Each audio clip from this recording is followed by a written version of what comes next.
Terima kasih sudah klik video ini. Tapi jangan lupa guys, klik tombol subscribe karena subscribe itu gratis. Dengan subscribe kamu support channel ini terus untuk upload hampir setiap hari. Ingat, subscribe itu gratis, gak ada ruginya kamu klik tombol subscribe guys. Selamat menonton. Jakarta, pernyataan mantan Ketua MPR Amin Rais yang menyebut akan menjadikan bebek lumpuh Presiden Joko Widodo, Jokowi, berujung pada pelaporan ke Badan Pengawas Pemilu, Bawaslu. Amin Rais dilaporkan jaringan advokat pengawas NKRI, Japri, dengan dalih dugaan pelanggaran kampanye. Kemarin kita sudah laporkan, ujar anggota jaringan advokat pengawas NKRI, Japri, Widodharma, sesaat lalu, Jumat, 18/1. Sebelumnya, Amin Rais punya kepercayaan diri yang besar dalam Pilpres 2019 ini. Dia meyakini pasangan Prabowo Subianto dan Sandiaga Uno menjadi pemenangnya. Insya Allah dengan doa dan usaha kita, pada maghrib tanggal 17 April tahun 2019 kita akan adakan syukuran dan Prabowo Sandi akan dilantik tanggal 20 Oktober tahun 2019, ujar Amin Rais. Ketua Dewan Kehormatan Partai Amanat Nasional PAN itu optimistis Capres dan Cawapres 02 ini menjadi pemenang jika tak ada kecurangan.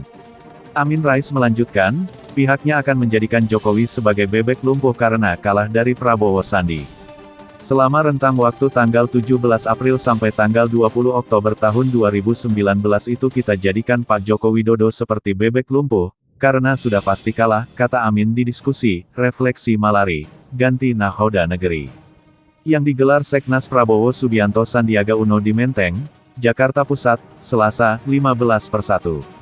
Selain itu, Wido menegaskan, ucapan Amin Rais dapat menimbulkan konflik horizontal di tengah masyarakat. Karenanya, sambung Wido, jaringan advokat pengawal NKRI berharap ke depan materi yang disampaikan sejumlah tokoh di kedua kubu Capres-Capres harus dilandasi dengan semangat menjunjung tinggi Pancasila dan UUD 1945. Caranya, menjaga dan meningkatkan moralitas agama dan jati diri bangsa, meningkatkan kesadaran hukum dengan memberikan informasi yang benar dan menjalin komunikasi yang sehat antar pasangan calon, demikian Wido.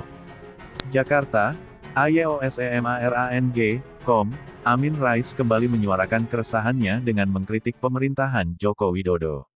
Kali ini, mantan politisi PAN itu mengatakan Presiden Jokowi terjebak dalam mentalitas koncoisme. Amin juga menyebut bahwa Jokowi pilih kasih dalam menegakkan demokrasi, sehingga ada separuh suara rakyat yang dibungkam ketika menyatakan pendapatnya. Sebagai presiden seharusnya Jokowi berpikir, bekerja dan terus berusaha supaya tidak jadi pemimpin partisan, membela sekitar separuh anak bangsa dan menjauhi, bahkan kelihatan memusuhi sekitar separuh anak bangsa lainnya, kata politisi 76 tahun itu, dalam kanal YouTube Amin Rais Official, Kamis, tanggal 13 Agustus tahun 2020. Ayo baca, Amin Rais tahan diri tak kritik kabinet Jokowi. Dalam pandangan Amin, praktik politik semacam itu bisa memecah belah bangsa Indonesia. Ia lantas menganggap bahwa Presiden Jokowi telah terjebak pada sebuah mentalitas yang tidak seharusnya dimiliki oleh seorang pemimpin negara. Tidak boleh seorang presiden terjebak pada mentalitas koncoisme, tegas Amin. Ia kemudian mencontohkan jika praktik mentalitas koncoisme itu tercermin dalam respons yang diberikan Jokowi kala menghadapi aksi massa pada tanggal 4 November 2016 lalu atau yang disebut dengan aksi 411. 3 orang utusan mereka ingin bertemu dengan Jokowi. Tetapi ditunggu dari pagi sampai larut senja, Jokowi di hari itu seharian meninggalkan istana. Alasannya, ada satu urusan teknis harus diselesaikan di Bandara Soekarno-Hatta, kata mantan ketua MPR itu. Ayo baca, Polres Batang sumbang puluhan kantong darah ke PMI. Amin juga mengungkapkan bahwa dalam 2 kali periode masa jabatan Presiden Jokowi, perkembangan politik nasional bukan semakin demokratis tetapi malahan kian jauh dari spirit demokrasi. Ia juga menganggap bahwa pemerintah selalu mencurigai umat Islam yang bersikap kritis dan korektif terhadap rezim. Sampai sekarang penyakit politik bernama partisanship itu tetap menjadi pegangan rezim Jokowi dalam menghadapi umat Islam yang kritis terhadap kekuasaannya, Amin menambahkan.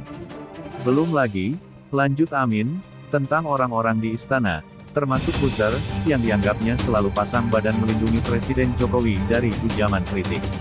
Para buzzers bayaran dan para jubir istana di berbagai diskusi atau acara di banyak stasiun televisi semakin menambah kecurigaan banyak kalangan terhadap politik Jokowi yang beresensi politik belah bambu. menginjak sebagian dan mengangkat sebagian yang lain, tukas Amin. Keresahan Amin ini adalah poin pertama dari daftar kritik yang sudah disiapkan oleh sang politikus senior dalam rangkaian risalah soal rezim Joko Widodo. Ia mengatakan masih ada 13 poin lagi yang akan ia utarakan yang ia sebut sebagai pertimbangan Joko Widodo untuk mundur atau terus melanjutkan rezim. Ayo baca, Rakernas PAN, Amin Rais, ini bukan partai kampungan.